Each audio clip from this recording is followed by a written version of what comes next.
이젠 딸 결혼 자금 주다 세무조사 받는 시대입니다. 현금 500만 원 뽑았는데 국세청에서 전화가 왔습니다. 믿기지 않으시죠? 하지만 이건 저한테 실제로 일어난 일입니다. 가족끼리 주고받은 돈, 생활비, 병원비까지. 이제는 그냥 도와주는 마음이 아니라 의심받는 거래가 될 수 있습니다. 알려드릴 건 단 하나입니다. 5월부터 바뀐 세무 감시 기준. 이걸 모르고 돈을 뽑거나 송금하시면 평생 모은 돈이 탈세로 오해받을 수 있습니다. 나는 정당하게 썼을 뿐인데 왜 설명하셔야 했는지. 제가 직접 겪고 수없이 상담했던 이야기들을 하나씩 말씀드리겠습니다. 혹시 요즘 현금을 자주 뽑으셨거나 자녀에게 생활비를 건네신 적 있다면 이번 영상은 꼭 끝까지 보셔야 합니다. 영상을 보시고 도움이 되셨다면 구독과 좋아요, 알림 설정까지 해주시면 더 많은 분들께 필요한 정보가 전달될 수 있습니다. 그럼 지금부터 본격적으로 현금 인출과 가족 간 거래에서 절대 조심해야 할 6가지 기준 차근차근 말씀드리겠습니다. 첫 번째는 2025년부터 새롭게 도입된 세무공무원 포상금 제도가 왜 이렇게 위험한지부터 말씀드리겠습니다. 몇 해 전 딸아이 결혼을 앞두고 축의금을 정리하다가 1,800만 원을 인출한 적이 있습니다. 그런데 며칠 뒤 거래은행에서 국세청에서 자금 흐름을 확인할 수 있다는 연락을 받았습니다. 처음엔 믿기지 않았습니다. 평생 모은 돈으로 내 딸을 도운 건데 국세청에 해명까지 해야 한다니요. 그런데 그때 제가 겪은 일이 이제는 훨씬 더 많은 분들에게 반복되고 있습니다. 그 이유는 단 하나, 2025년 5월부터 시행된 세무공무원 포상금 제도 때문입니다. 이 제도는 세무공무원이 세금을 추징하면 그 금액의 최대 10%를 포상금으로 받을 수 있도록 만든 구조입니다. 누군가에게서 3천만 원을 과세 추징하면 공무원 개인이 300만 원까지 받을 수 있는 겁니다. 이건 더 이상 단순한 공무 수행이 아닙니다. 실적이 곧 수입이 되고 조사를 많이 할수록 유리해지는 구조가 된 것이죠. 이 제도가 만들어진 배경은 명확합니다. 코로나 이후 국가 재정은 빠르게 악화됐고 정부는 세입 확보를 위해 세무조사를 일상 영역까지 확대하기 시작했습니다. 과거엔 대기업이나 부동산 부자들이 주요 조사 대상이었다면 이제는 가족끼리 주고받는 자금, 부모가 자녀에게 송금하는 돈, 손주 용돈까지도 포착 대상이 된 것입니다. 그렇다면 이 포상금 제도가 왜 이렇게 위험할까요? 이 구조 안에서는 공무원이 의심스러운 거래를 찾아야만 이득을 얻는 방향으로 사고하게 됩니다. 심지어 금액이 크지 않아도 설명이 부족하거나 거래 흐름이 조금만 이상해 보이면 조사 대상이 됩니다. 한 번이라도 눈에 띄면 은행이 의심거래 STR로 보고하고 국세청에서 소명 요청을 보냅니다. 상상해 보십시오. 만약 당신이 세무공무원인데 어떤 어르신이 일주일에 걸쳐 현금을 600만 원 뽑았습니다. 목적은 가족 도우려는 마음일 수도 있죠. 그런데 그 거래를 추징하면 당신은 50만 원에서 100만 원 정도 포상금을 받을 수 있습니다. 그런 구조라면 그 거래를 그냥 넘길 수 있을까요? 물론 모든 공무원이 그렇게 행동하지는 않을 겁니다. 하지만 문제는 시스템입니다. 의심받을 수 있는 구조가 만들어졌고 그 구조가 지금 우리가 마주한 현실이라는 사실이 더 중요합니다. 실제로 최근에는 평범한 중산층 가정에서 자녀에게 전세 보증금을 송금했다가 조사 연락을 받은 일이 있었습니다. 66세 고정수 씨는 2천만 원을 한 번에 보내고 이체 메모도 따로 남기지 않았습니다. 은행에서 보고가 올라갔고 한 달 뒤 국세청에서 출처 확인 요청이 왔습니다. 자녀 결혼 준비를 도운 건데 왜 해명까지 해야 하나요? 라는 말을 남기셨죠. 이젠 그런 시대입니다. 나는 떳떳하다는 말이 통하지 않고 당신의 거래가 어떻게 보이느냐가 더 중요한 세상입니다. 예전 같으면 그냥 넘어가던 가족 간의 마음마저 지금은 세무조사 대상이 될 수 있는 현실. 이걸 이해하고 대처하지 않으면 억울함은 고스란히 우리의 몫이 됩니다. 그렇다고 두려워할 필요는 없습니다. 우리가 바뀐 제도를 알고 대비할 수 있다면 충분히 피할 수 있는 일입니다. 돈을 주는 건 문제가 되지 않습니다. 문제는 어떻게 주느냐에 있고 기록이 무엇을 말하느냐에 있습니다. 이제는 가족에게 돈을 건네기 전 이렇게 한번 생각하셔야 합니다. 이 거래 나중에 설명 없이도 괜찮을까? 부디 이 변화된 제도의 구조를 정확히 이해하시고 정당한 돈까지 의심받는 억울한 상황은 피하셨으면 합니다. 이건 더 이상 부자들의 이야기가 아니라 바로 우리 모두의 이야기입니다. 지금까지는 제도가 바뀌었다는 사실을 알려드린 겁니다. 그럼 이제 현금을 언제, 어떻게 뽑으면 문제없이 넘어갈 수 있는지 구체적으로 알려드리겠습니다. 지금부터가 더 중요합니다. 두 번째는 현금을 인출할 때 어떤 기준으로 감시가 시작되는지, 어디까지가 안전선인지 살펴보겠습니다. 서울 마포구에 사는 77세 정경자 씨는 지난달 손주의 수술비와 병원비를 마련하려고 은행을 찾았습니다. 하루에 150만 원, 사흘 뒤 200만 원, 그 주 금요일에는 250만 원을 뽑았습니다. 총 600만 원. 본인은 이 정도면 문제없겠지 라고 생각했죠. 그런데 일주일 뒤 거래은행에서 연락이 왔습니다. 정경자 고객님, 이번 거래 내역은 국세청에 자동 보고되었을 수 있습니다. 깜짝 놀란 정경자 씨는 저에게 전화를 걸어 이렇게 물으셨습니다. 내가 뭐 잘못한 건가요? 사실 이건 지금 수없이 많은 어르신들이 겪고 있는 이야기입니다. 2025년 5월부터는 현금 인출의 기준과 감시 방식이 완전히 바뀌었기 때문입니다. 과거엔 하루에 1,000만 원 이상 뽑는 경우만 주의하시면 됐습니다. 하지만 지금은 일주일 단위로 500만 원 이상만 인출해도 감시 대상이 됩니다. 더 무서운 건 금액보다 인출 패턴이 감시된다는 사실입니다.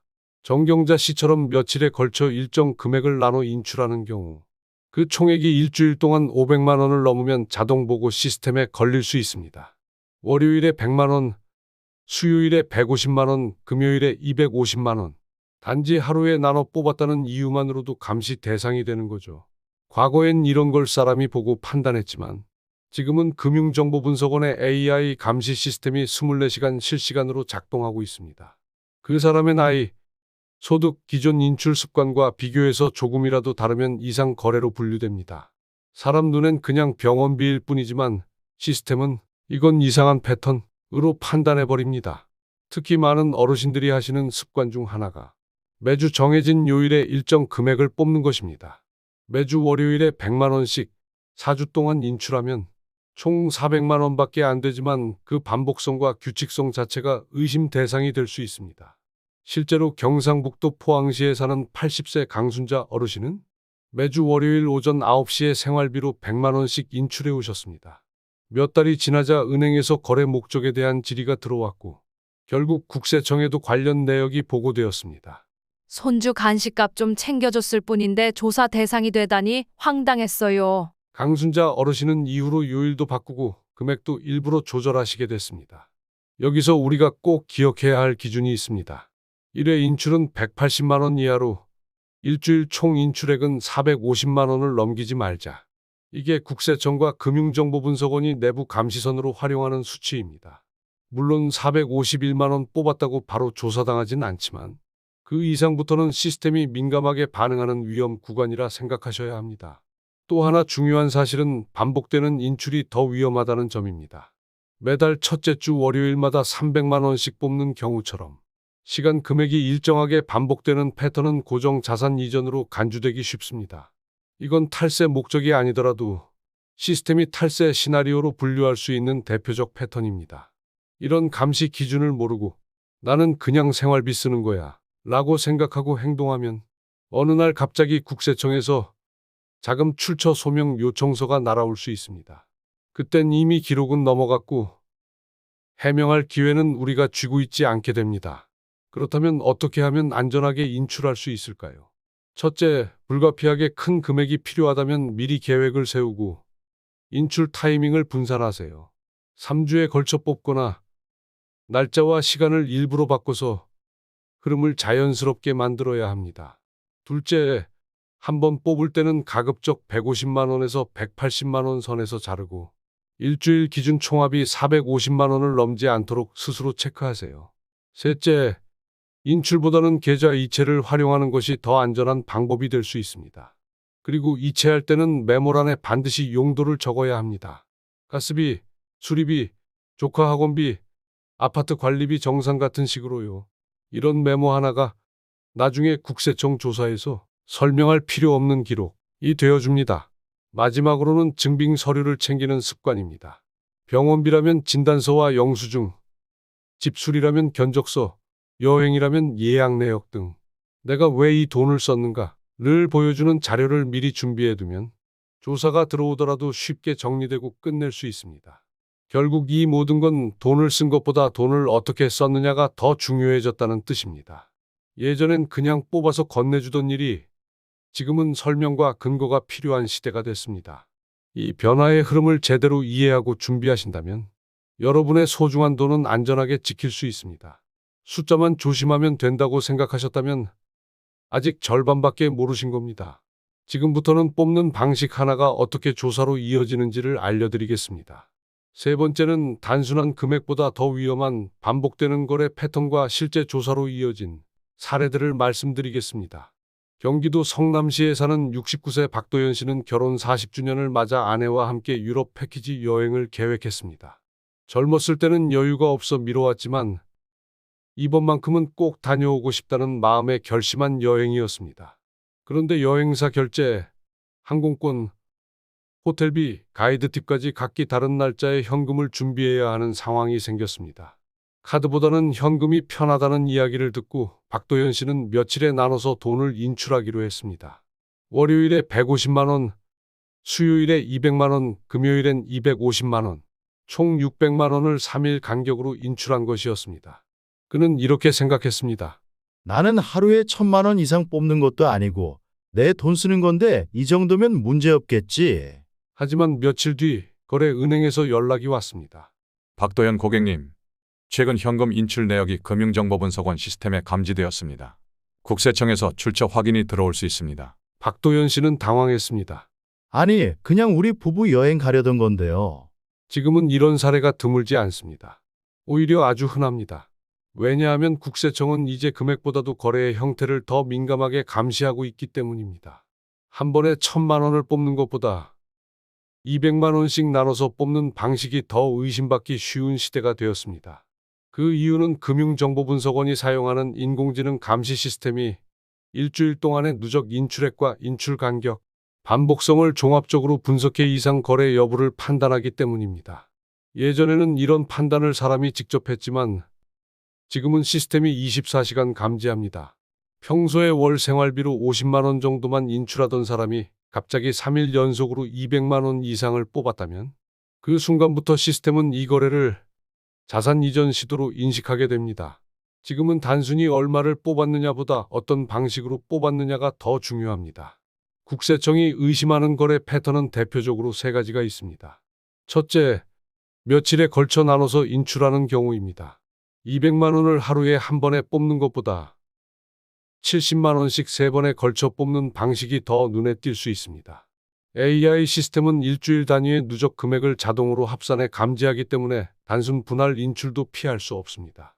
둘째, 여러 은행 계좌를 이용해 나눠서 인출하는 경우입니다.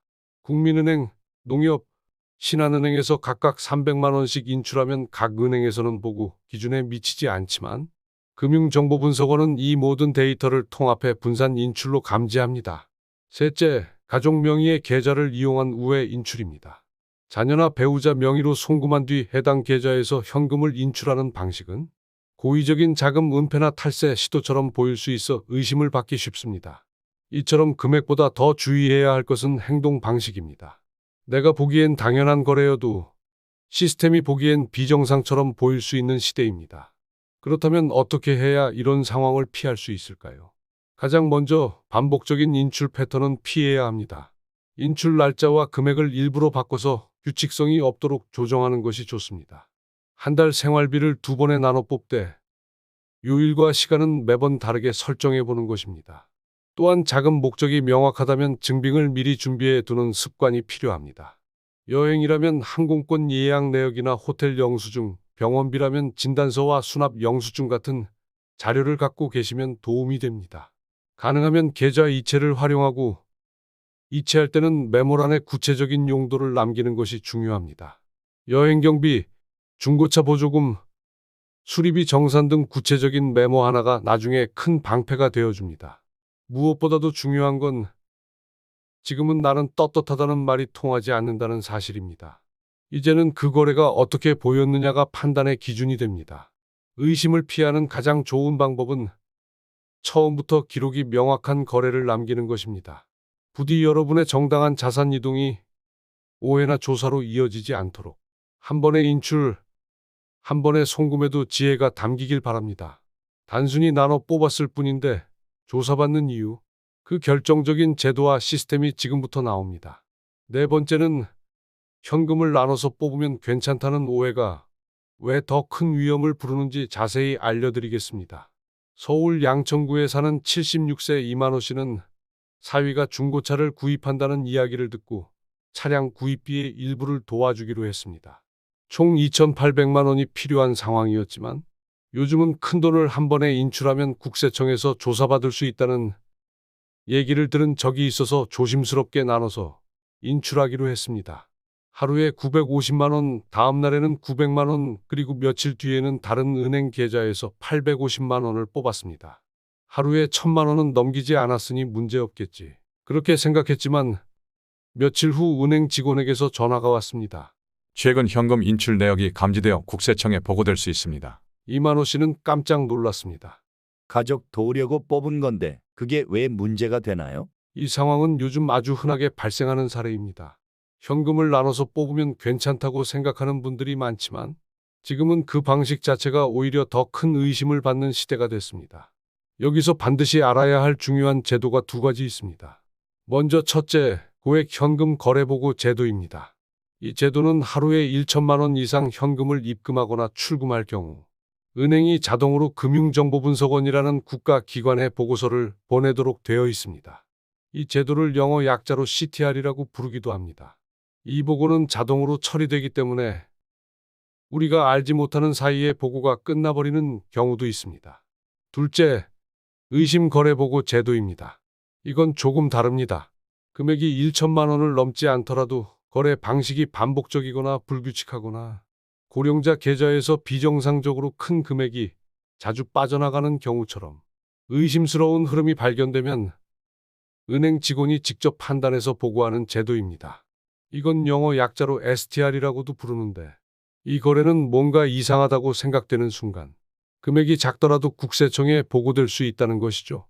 즉, 하루에 1,000만 원을 넘기지 않아도 며칠에 걸쳐 나눠서 인출하거나 여러 은행을 이용해 분산 인출하면 오히려 STR, 즉 의심 거래로 간주될 수 있는 확률이 훨씬 높아지는 구조입니다.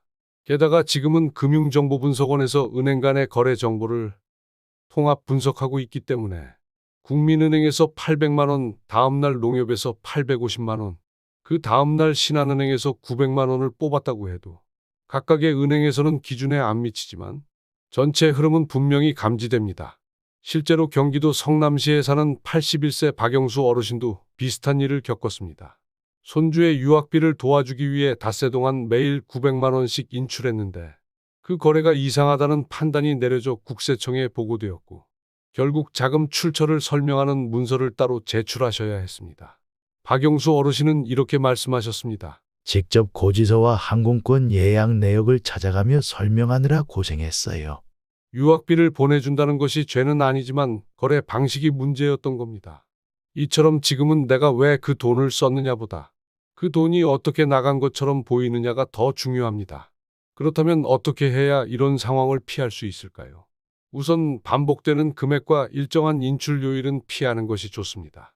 매주 수요일마다 500만 원을 뽑는다면 그 패턴 자체가 자산 이전 시도처럼 보일 수 있습니다.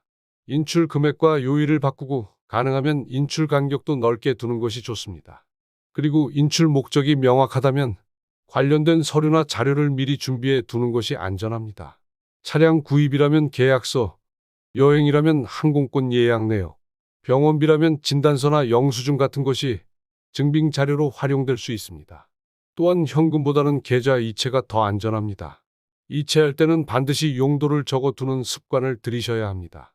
차량 계약금, 수술비 정산, 중고차 구매 보조처럼 구체적인 메모 하나가 나중에 오해를 막아주는 강력한 방패가 되어줄 수 있습니다. 무엇보다 중요한 것은 나는 세금 탈루할 의도가 없었으니까 괜찮다 는 생각이 지금은 통하지 않는다는 점입니다. 조사의 출발점은 언제나 의도가 아니라 기록에서 시작됩니다.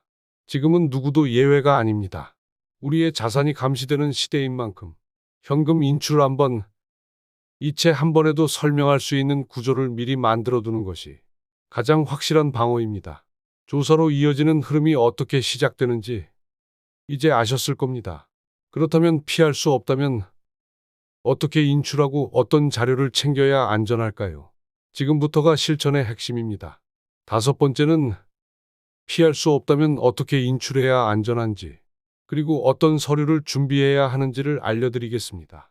대전 서구에 사는 79세 윤명순 씨는 혼자 사는 오래된 주택에 거주하고 계십니다. 봄이 되자 보일러 배관에서 물이 새고 벽지도 찢어져 교체해야 하는 상황이 생겼습니다. 집 수리 업체에 문의해보니 공사비가 500만 원을 훌쩍 넘는다고 했습니다. 윤명순 씨는 걱정 끝에 통장에서 300만 원을 인출했고 며칠 뒤에 250만 원을 추가로 뽑았습니다. 업체 측에서는 현금으로 주시면 공사 일정을 빨리 잡아드릴 수 있다고 했기 때문에 그렇게 처리한 것이었죠. 그런데 며칠 후 거래은행에서 연락이 왔습니다. 이번 인출 내역은 국세청에 자동 보고될 수 있습니다. 윤명순 씨는 당황했습니다. 집 고치는 데 쓴 돈인데 그걸 왜 설명해야 하죠? 지금은 이런 상황이 결코 드문 일이 아닙니다.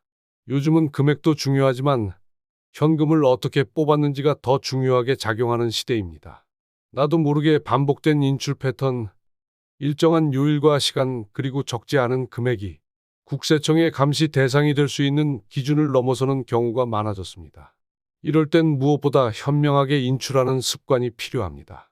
첫째, 한 번에 너무 많은 금액을 뽑지 않는 것이 좋습니다. 가능하면 한 번 인출할 때 180만 원 이하로 조절하고 일주일 동안 전체 인출 금액이 450만 원을 넘지 않도록 관리하시는 것이 안전합니다. 둘째, 인출하는 요일이나 시간을 고정하지 않는 것이 좋습니다. 매주 월요일 오전 9시에 200만 원씩 반복해서 뽑는다면 그 자체가 의심할 수 있는 고정 패턴으로 보일 수 있습니다. 이럴 땐 요일을 바꾸고 금액도 조금씩 조절해서 거래의 반복성이 드러나지 않도록 하시는 것이 좋습니다. 셋째, 꼭 필요한 경우라면 관련 서류를 미리 준비해 두시는 게 가장 좋습니다. 병원비라면 진단서나 진료비 영수증, 집 수리라면 견적서나 계약서, 여행 자금이라면 항공권 예약 내역이나 여행사 안내문처럼 이 돈이 왜 필요한지를 설명할 수 있는 자료가 필요합니다. 넷째, 가계부나 수첩, 스마트폰 메모장이라도 활용해서 언제, 왜, 얼마를 인출했는지 기록을 남겨두시면 훨씬 안전합니다. 예를 들어 2025년 5월 14일 보일러 교체 계약금 200만 원 인출, 이런 식으로 써두기만 해도 나중에 설명이 훨씬 쉬워집니다. 다섯째, 하나의 통장에서 모든 거래를 처리하지 않고 목적에 따라 통장을 나눠서 사용하시는 것도 좋습니다. 생활비용 통장, 가족 지원용 통장, 의료비 통장 등 용도별로 관리하면 자금 흐름이 더 명확해지고 국세청이나 은행에서도 거래의 의도를 쉽게 이해할 수 있습니다. 그리고 마지막으로 가족 간 송금은 가능하면 계좌 이체로 처리하시고 이체 메모란에는 반드시 용도를 남겨두시는 것이 좋습니다. 도배 공사비, 냉방기 수리비, 명절 선물비처럼 구체적인 메모가 있으면 나중에 조사 요청이 들어왔을 때 큰 도움이 됩니다. 실제로 대전 유성구에 사는 82세 박선희 어르신은 아들의 결혼을 도우려는 마음으로 1,000만 원을 인출해 직접 건네주셨습니다. 그런데 몇 달 뒤 국세청에서 자금 출처에 대한 소명 요청이 들어왔고 당시 관련된 청첩장이나 예식장 계약서 등을 따로 보관하지 않았던 박선희 어르신은 자료를 뒤늦게 준비하느라 큰 불편을 겪으셨습니다. 이후 박선희 어르신은 이런 말씀을 하셨습니다. 이제는 큰돈이 나갈 일이 생기면 먼저 관련 서류부터 챙깁니다.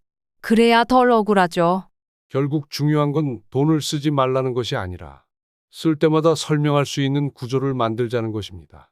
한 번의 인출, 한 번의 송금, 모두 지금은 기록으로 남는 시대입니다. 그리고 그 기록이 설명되지 않으면 우리의 선의도 의심받을 수 있습니다. 이제는 누구보다 신중하게 그러나 위축되지 않게 내 돈을 내답게 지킬 수 있는 준비를 해두시기 바랍니다. 이제 아예 현금을 뽑지 않고도 가족에게 안전하게 돈을 줄 수 있는 방법을 알려드리겠습니다. 지금 들으시는 내용이 가장 실용적입니다. 여섯 번째는 현금을 뽑지 않고도 자산을 안전하게 전달할 수 있는 방법들에 대해 정리해드리겠습니다. 부산 해운대구에 사는 78세 이춘복 씨는 손주가 중학교에 입학한 이후 매달 용돈을 챙겨주는 것이 삶의 즐거움이었습니다. 하지만 지난달 200만 원을 두 번에 나눠 인출해 직접 손주에게 전달했다가 며칠 후 국세청에서 자금 출처 확인 요청서를 받게 되었습니다.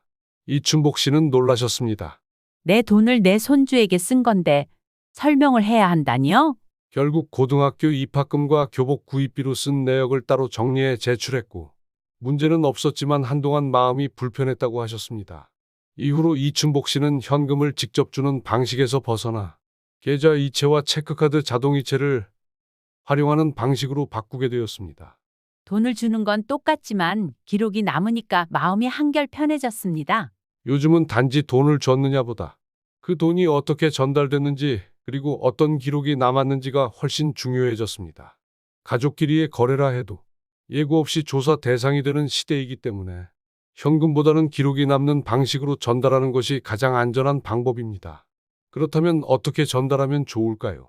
가장 기본적이고 확실한 방법은 체크카드를 연동한 계좌 이체를 자동으로 설정하는 것입니다. 손주에게 매달 30만 원씩 생활비를 주신다면 매월 1일마다 자동으로 송금되도록 예약해두는 것이죠. 이렇게 하면 이체 내역이 명확히 남고 국세청에서도 정기적 생활비로 판단해 따로 문제 삼지 않습니다. 둘째, 이체할 때 반드시 메모란에 용도를 남기는 습관을 들이시는 것입니다. 등록금 정산, 건강검진비, 냉장고 고장 수리비, 도배 공사비 같은 구체적인 문구를 남겨두면 향후에 그 돈이 어떤 용도로 쓰였는지 분명히 드러나기 때문에 불필요한 소명을 피할 수 있습니다. 셋째, 가족 통장을 만들어 함께 사용하는 것입니다. 자녀나 손주 명의로 만든 통장에 일정 금액을 정기적으로 입금해두고 그 통장을 생활비나 학비용으로만 사용하는 방식입니다. 이렇게 자금을 분리해서 관리하면 그 흐름이 뚜렷해지고 오해받을 가능성이 줄어듭니다. 넷째, 선불카드나 선물카드, 백화점 상품권처럼 현금을 대체할 수 있는 수단을 활용하는 것입니다. 예를 들어 손주에게 용돈을 주기 위해 50만 원짜리 선불카드를 주면 이건 현금처럼 쓰이면서도 조사 대상에서는 벗어나게 됩니다. 단 고액이거나 반복되면 역시 설명이 필요할 수 있으니 이 방식은 소액에 한해 사용하는 것이 좋습니다. 마지막으로는 디지털 금융 환경에 조금씩 익숙해지시는 것입니다. 처음엔 어렵지만 자녀나 손주의 도움을 받아 뱅킹 앱에서 예약 송금이나 자동이체 기능을 한 번만 설정해보면 이후로는 큰 불편 없이 쓸 수 있고 무엇보다 안전합니다. 요즘 대부분의 은행에서는 고령자를 위한 디지털 금융 교육이나 어르신 도우미 창구를 운영하고 있으니 직접 문의하셔도 친절히 안내받을 수 있습니다. 실제로 광주에 사는 81세 최영길 어르신은 매년 명절마다 손주들에게 현금 봉투를 챙겨주셨지만 몇 해 전 국세청에서 조사를 받으신 이후로는 명절 통장을 따로 만들어 매년 일정한 금액을 자동이체로 보내고 계십니다. 처음엔 정이 없어질까 걱정됐지만 자녀들도 안심하고 나도 마음이 편해졌어요.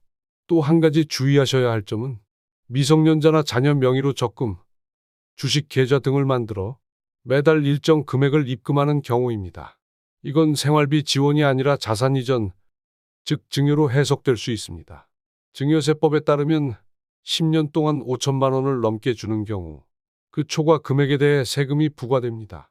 특히 미성년자 명의로 된 통장에 꾸준히 입금되는 돈은 자녀가 직접 관리하지 않는 이상 부모가 대신 쌓아둔 돈으로 보기 때문에 조심하셔야 합니다. 결국 이 모든 건 돈을 줬다는 사실보다 어떻게 줬고 어떤 기록을 남겼느냐가 핵심입니다. 내 마음은 가족을 위한 것이지만 그 마음이 오해받지 않도록 내가 주는 방식에 한 번 더 생각을 담는 것이 가족을 지키는 지혜입니다. 지금까지 말씀드린 6가지 내용을 듣고 보니 현금 인출이 이렇게까지 조심스러워져야 하나 하는 생각이 드실지도 모릅니다. 하지만 분명한 건 시대가 바뀌었고 그 속도는 우리가 예상하는 것보다 훨씬 빠르다는 사실입니다. 가족끼리 도운 것뿐인데 세무조사를 받게 됐다. 생활비를 나눠 뽑았을 뿐인데 자금 출처를 소명하라고 연락이 왔다. 이런 일들은 이제 더 이상 특별한 누군가의 이야기가 아닙니다. 우리 모두가 겪을 수 있는 평범한 현실이 되어버렸습니다. 그렇기에 오늘 알려드린 내용들은 단순한 정보가 아니라 평생 모은 자산을 지키고 가족을 불필요한 오해에서 보호하는 지혜의 시작이라고 생각합니다. 혹시 이 영상이 도움이 되셨다면 가까운 누군가 자녀, 형제, 친구, 주변 지인분들에게 꼭 한번 나눠주세요. 말 한마디, 영상 하나가 누군가의 재산을, 인생을 지킬 수 있습니다. 마지막으로 이런 말씀을 드리고 싶습니다. 돈을 잘 쓰는 것보다 더 어려운 건 돈을 지혜롭게 지키는 일입니다. 무엇을 할 것인가 보다 무엇을 조심해야 하는지를 아는 사람이 진짜 현명한 사람입니다. 부디 여러분 모두가 안전하고 평온한 자산의 흐름 속에서 걱정 없는 노후를 지혜롭게 준비하시길 바랍니다.